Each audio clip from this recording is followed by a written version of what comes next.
Hi, I'm Jon Landau. I am a producer of Avatar, Titanic, and several other movies. I am Jim Cameron's partner at Lightstorm Entertainment. My name is Max Solomon. I've been working at Framestore for about 14 years. I started out as an animator. Since then I've been animation supervisor on a number of films, 2 Harry Potter films, one of the Batman films, The Dark Knight, Clash of the Titans, Wanted, then Gravity, and most recently Jupiter Ascending. My name is Chris DeFaria. I am a president of digital production, animation, and visual effects for Warner Brothers Studios. So I've been working there for a few years. My most recent projects, which I produced, was Gravity, and then I also oversaw the Lego movie. Going back, I have participation in the Hobbit films, the Harry Potter films, the Matrix films, the Batman films. So, quite a few movies. My name's Matthew Bristowe. I'm Senior Vice President of Production for Visual Effects and Stereo Conversion for Prime Focus World, London. And in that time I've worked on Harry Potter's, Star Wars, Men in Black's, Narnia's, Slumdog Millionaire, a huge variety of films, and all scope from big budget to low budget. And most recently on Gravity.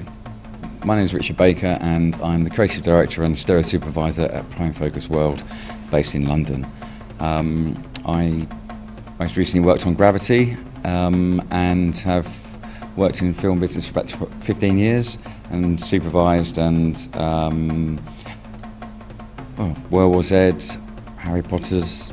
And for the last 4 years I've been at Prime Focus World, where Matt and I set up the conversion side of the business, and we've taken that forward to recently finishing Gravity.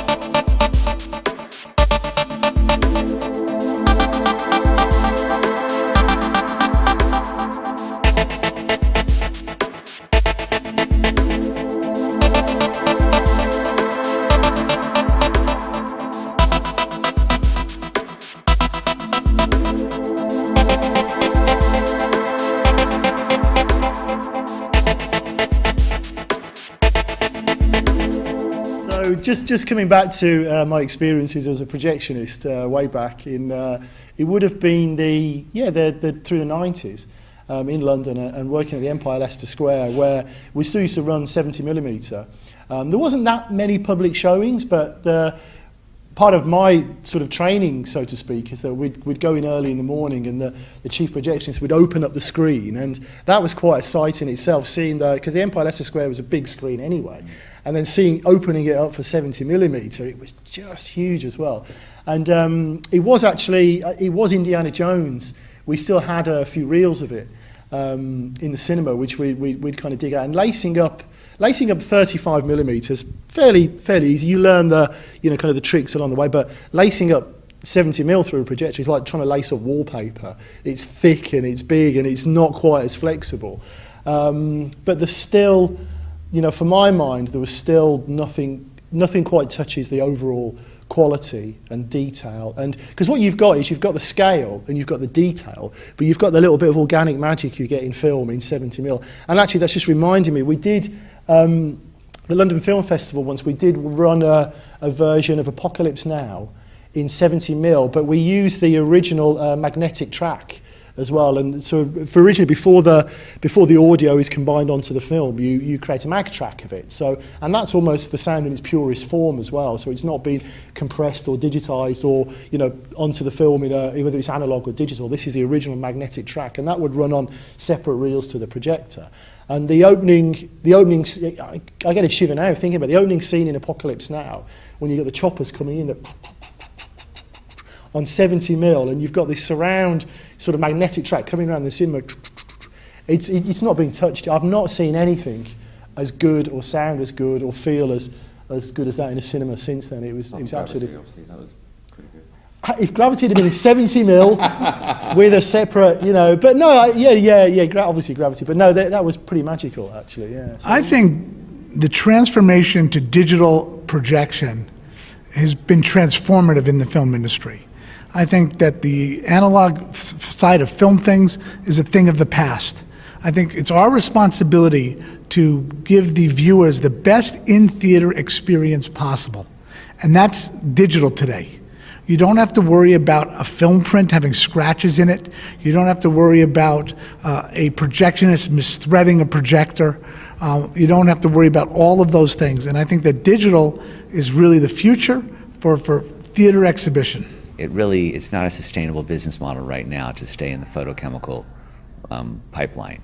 Increasingly, you know, it's just there are costs, there are environmental issues, and increasingly there's limitations now. It's very hard for us at Warner Brothers to do a film show. We have to make sure we have the labs available and the stock that we can buy. So in some respects, the question is, it's inevitable. We're going down the path of a 100% digital projection. I think the more interesting question is, where should that projection go, and should we be emphasizing 4K, 6K? You know, where does that fall into it? Or more, what I've found extraordinary to look at is the new high dynamic range formats that are coming out, and work that's being done in that, which of course is a digital projection. But I think that's where we're going to see quality that will rival what our best memories of analog film projection. There was, I don't know, maybe 20 shots, maybe less, that we went back to. And did 20 shots on Gravity could be about 30 minutes, couldn't it? Yeah, because they were quite long. But there was a handful of shots on Gravity which we revisited and slightly reduced the depth in the overall pixel separation from just because on a huge screen like IMAX, obviously you feel that more.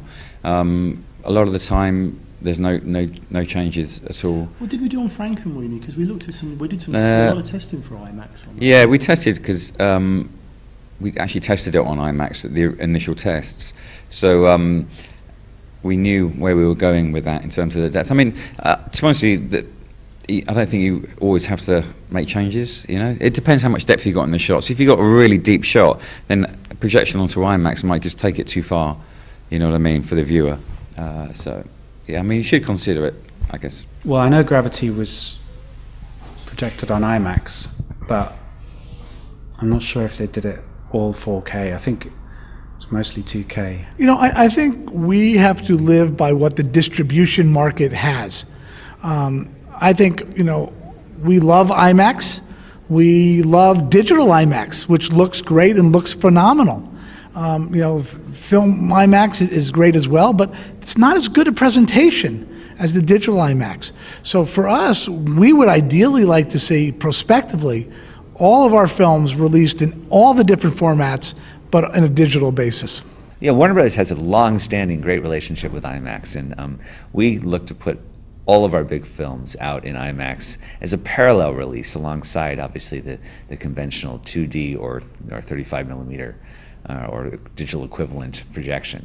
IMAX is great. IMAX is, obviously it introduces some technical considerations, but it is its own release format. It's its own event, and I think the audience sees it that way. I think these guys at IMAX have done a great job making sure the audience views it as not a substitute, but an alternative. We are exploring higher frame rates for the next Avatars.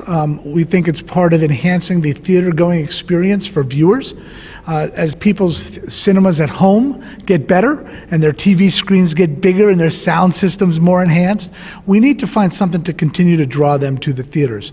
And we believe that high frame rate is one of those things that can enhance the presentation of stories that still need to be great. Maybe the same conversation can be had about 48 frame, but I think you always want the content and the material to drive the technology, whether it's in the visual effects that you're going to do in the show, or ultimately whether the movie is 2D or 3D. A movie like Gravity was clearly a fantastic product in 3D. It's a good movie in 2D, you know, which of course, but it's really something in 3D. I think the same argument goes for IMAX. You know, there's certain films you look at in IMAX, you go, that's just a fantastic experience in IMAX.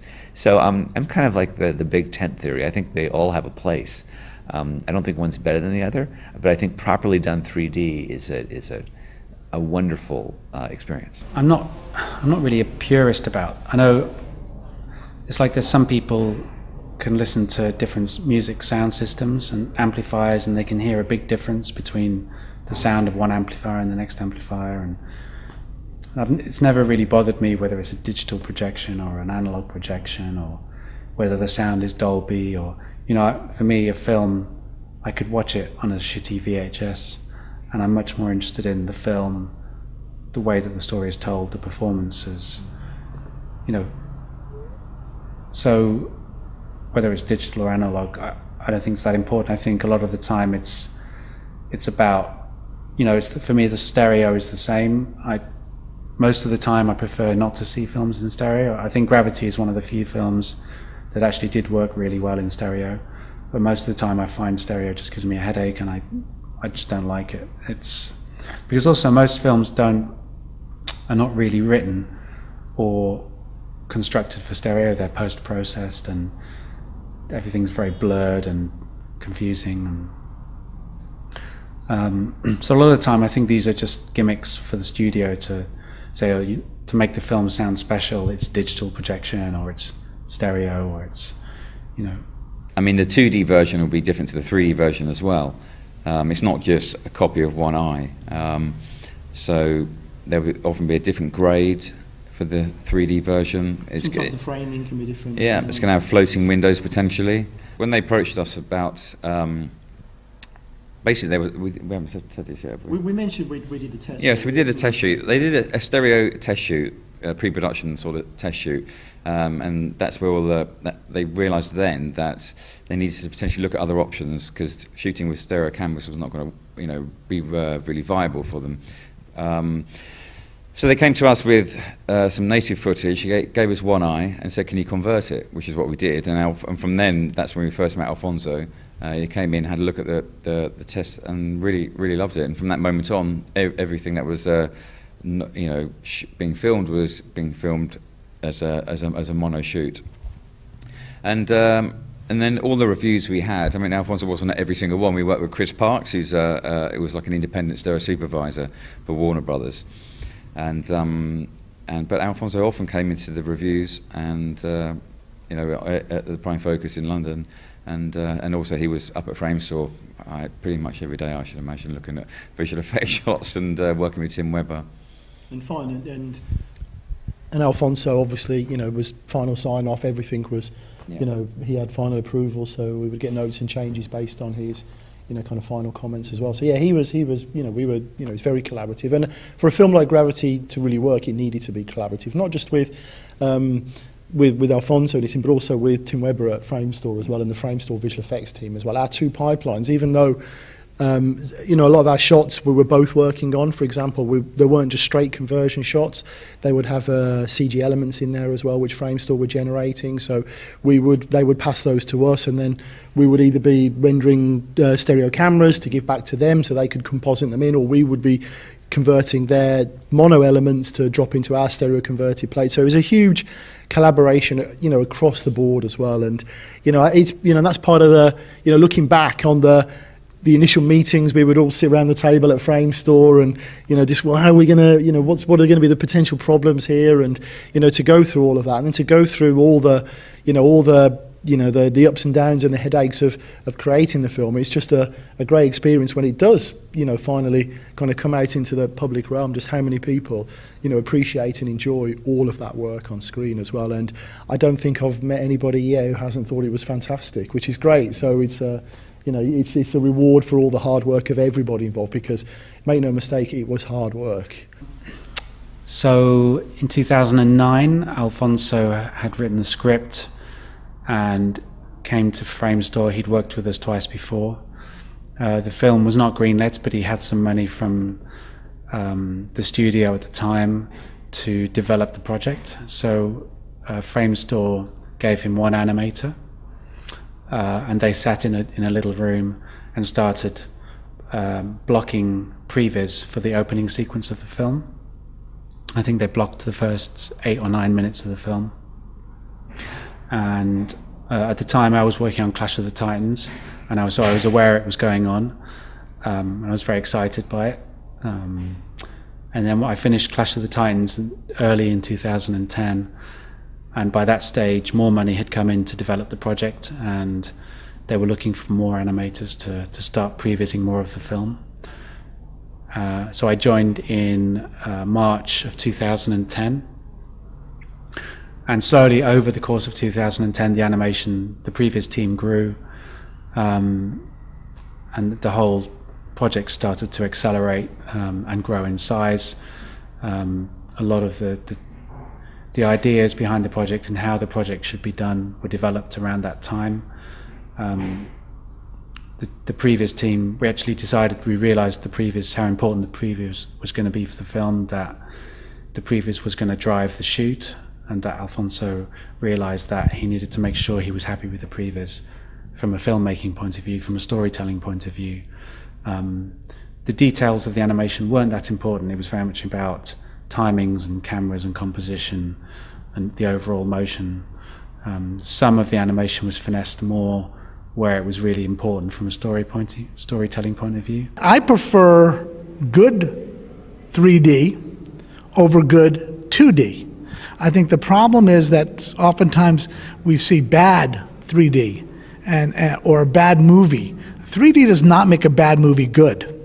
So what I want to continue to explore is, how do we make 3D better? How do we make the images up on the screen for people brighter? How do we improve the glasses? If someone wears prescription glasses, how can we build in the polarization needed into those glasses? What are those things that we can do? Wearing glasses is something that if people go to a warm beach, wearing sunglasses is part of that experience. How do we make it an acceptable part of a 3D movie-going experience? What we were able to do with this project was really R&D our tech, and we developed a lot of new tools and a lot of methods that we hadn't used before. You know, I was up at Framestore sitting with Tim, working out how we were going to approach each shot, so they could understand what our requirements would be as well, and how we could fit. You know, because in effect we were like the shots we were handing back to Framestore, for them we were an asset, a discipline. So, you know, they would do their lighting, their rendering, then they'd need to go to conversion, then come back for some of the shots, because some shots we passed back to them, as Matt said. So we needed to fit into that workflow.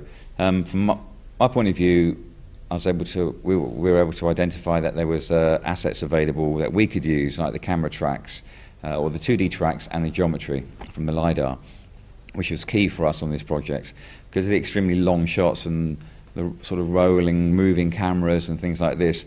For consistency and continuity, having geometry for the capsule, and being able to sort of set the depth and render that depth matte out, because we're a roto-based pipeline traditionally, so often every shot would be hand sculpted, every character, every person, every environment, you know. And of course there's the difficulty there is between artists is you get slightly a different sort of design, if you like, of the depth. You know, nothing. You know, the depth would be the same, but just little things like pockets or, you know, details might be sculpted slightly differently. So with the LiDAR, there was uniformity across the whole film of everything we did for the capsules. Then there was the process of what we called tech viz, where the previs had to be analysed for the shoot, because the shoot was planned where some of the shots were going to be filmed with the camera on robots, and the robots have certain limitations of how fast they can accelerate and decelerate, and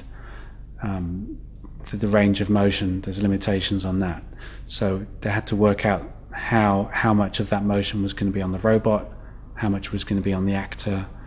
The main reason for the robot was that they couldn't make the actors spin and move completely, because then that would be too physically distressing for them and they wouldn't be able to deliver the performance. So we wanted to make the actors comfortable. We had to find a certain balance, though. We wanted them to move a little bit so that they had the timing and the sense of the physical situation that they should be in, but without that making their performance, without their performance suffering. And that now, I mean, you know, because it wasn't like a huge shot production for us, it was more long and very complicated. We were able to develop all these tools during that process, which are now becoming standard in our pipeline, and we now work with geometry and roto, where some companies just do roto, some companies just do geometry, animation. We kind of a hybrid of the two. And I think that gives us a real strength as a company to, I mean, every film has a different solution, you know? It's like, you know, when you're designing visual effects, for example, you know, I worked in visual effects for many years, and often we'd design, I don't know, NBC, we started using like scanline water simulation, for example. And when we had to roll that out, that was quite a big job for us on Poseidon. And then you think, yes, we've done it. Then, you know, that's established now. But at the next project, you have to almost redo it again. You know, every project you're redesigning things for. You know, you never stand still. So, which is the exciting part of it. You know, so it's really good, Gravity, because we're able to really push our tech and design lots of new tools. And now we're feeling the benefit of that on every other project we're working on. Before I was involved in visual effects, I was a projectionist for many years in London. Mainly, I worked at the Empire Leicester Square, which is probably one of the best cinemas, yes, you know, in the country. I was a projectionist there for a while. I also worked for Odeon, and then I worked in sort of preview cinemas as well. So my education in cinema was with film and handling film as well. So I do, you know, I was working in cinemas as we started to see, you know, the change happening from analog to digital as well. Actually, even with sound as well. I remember when we put stereo into a cinema as well, and that was like, wow, we've got stereo. You know, this is fantastic. And so I've got and also working in various sort of independent cinemas as well, and preview theatres as well. I got to handle, you know, some of the classics. I've working with 16mm, you know, kind of with 8mm as well. So my you know, I've experienced, you know, kind of all of that as well. And I think where I guess I see the benefit is in the, you know, kind of the overall quality in terms of cleanliness of image.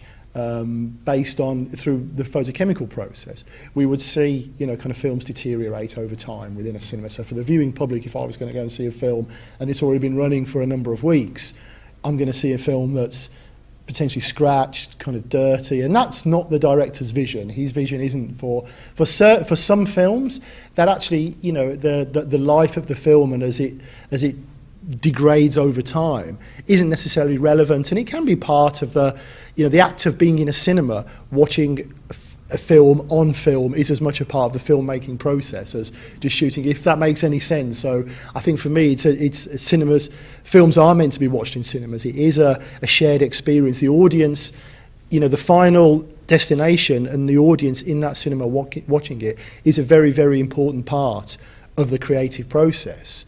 But I see the benefits of digital. I think shooting digitally now as well, I think we're so comfortable with seeing it as well. We're still adding grain to shots. We still, you know, that's a big part of the, you know, removing digital grain, adding digital grain to, you know, we still want I like to see a film that has a sort of organic kind of life and feel to it as well, whether it's shot on. I mean, we're still seeing a lot of movies shot on film. We're working with you know, a lot. I mean, it doesn't, for our process, it's not necessarily, it's not an issue whether it's been shot on film or whether it's been shot on, you know, kind of digital. It's only an issue for the production. Obviously, if it's shot on film, it needs to be scanned, it then needs to be dust busted and cleaned. So you're adding layers of process into it to create a very clean image to deliver to the visual effects house or to the conversion house or whoever's working on that. I think, and, you know, but, you know, I think, you know, there's the big debate is more, you know, with high frame rates and, you know, the way that's shot as well. How does it look? And some people really like it, but other people are seeing it and thinking it just didn't look right. You know, and what we mean is it doesn't look like you know, for me, because it's such a big debate and there's so many parts of it. For example, one of the issues with 4K, for example, as well, is that we're seeing films being captured at such high resolutions now.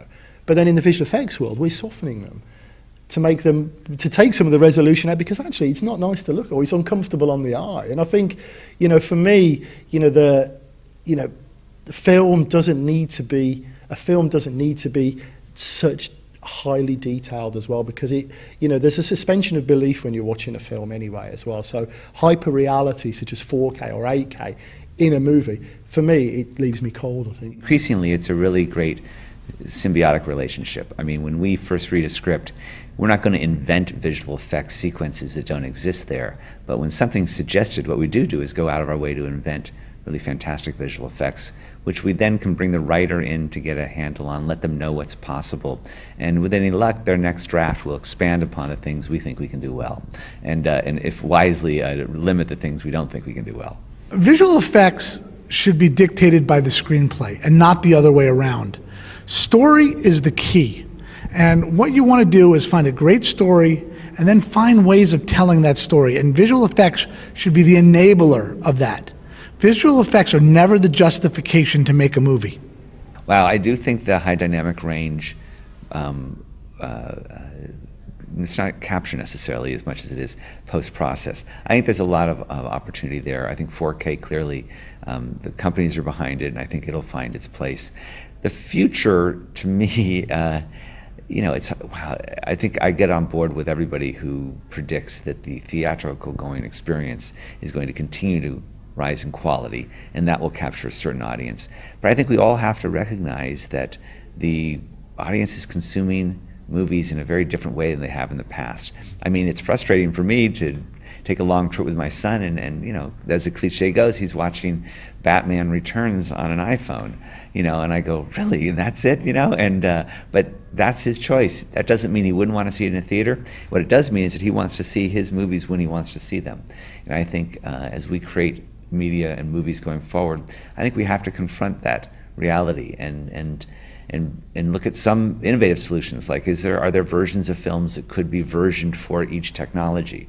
You know, maybe there's a 3D, as we now have 2D and 3D releases of films, maybe there's a 2D, a 3D, and even an iPhone version. And they're different. They're different technically, and they're different perhaps even in content. You know, I think these are the places we might want to be looking to in the future. That may be where the future of cinema as a home. I think we will forever make movies for the big screen. That's what we enjoy doing. That's what we think people will continue to turn out. People have said for years that the movie-going experience is going to go away. They said it when television came out. They said it with VHSs. They said it with, you know, DVDs. They said it with cable television, satellite television. The cinema experience is here to stay. It's a communal experience. It's shared by people. So we're going to make our movies for that experience. However, we know in the long run that more people will see our movies outside of the theaters than inside. So that's why when we prepare material for a Blu-ray, we spend a lot of time color correcting it, and we do a pass for what's going to be seen in the homes. When we make it available through a download, we look and test all of the codecs that are available. And there's some that we don't approve because the quality's not there. So we never let go of our product. We make sure in whatever format it is, it goes out in the best version it can for the consumer.